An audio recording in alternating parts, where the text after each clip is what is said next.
EC থেকে NID সেবা সরালে নির্বাচন হুমকিতে পড়বে বলে দাবি করেছে নির্বাচন কমিশন অফিসার্স কল্যাণ অ্যাসোসিয়েশন। এ বিষয়ে বুধবারের মধ্যে কার্যকর পদক্ষেপ না নিলে পরদিন মানববন্ধন এমনকি কর্মবিরতি পালনেরও ঘোষণা দেন তারা।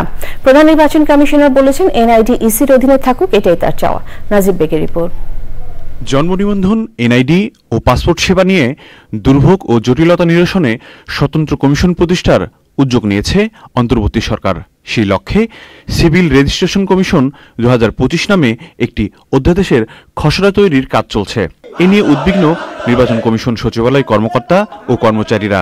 এনআইডি সেবাকে ইসির অধীনে রাখতে দুপুরে সিইসির কাছে স্মারকলিপি দেন তারা। তাদের অভিযোগ, বিগত সরকারের মতো নতুন করে এনআইডি সেবা অন্যত্র সরাতে টালবাহানা চলছে। ভোটার তালিকা ডাটাবেস এনআইডি তৈরি হয়, এটা নির্বাচন কমিশনের একটা অন্যতম কাজ সেটা। আর এটার সাথে ইলেকশন জড়িত, নির্বাচন জড়িত।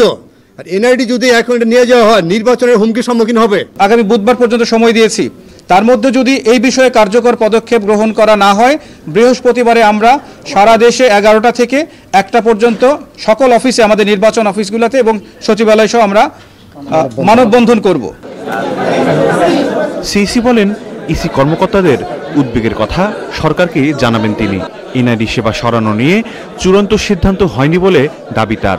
যেটা এখান থেকে চলে যাবে এমন সিদ্ধান্ত হয়ে গেছে এটা আমি জানি না, কারণ যদি হয়ে যায় তাহলে তো আমাদের মিটিংয়ে ডাকছে কেন? আমাদের এটা আমি চূড়ান্ত সিদ্ধান্ত হয়েছে এমন কিন্তু আমি শুনি না। সরকার হয়তো চিন্তা করছে যে একটা জায়গা থেকে সার্ভিসটা দিবে এবং ইলেকশন কমিশনের অধীনে একটা এন্টিটি হবে, এরকম একটা শুনেছিলাম আমি। সরকার তাড়াহুড়ো করে কোনো সিদ্ধান্ত নেবে না বলেও মনে করেন সিইসি।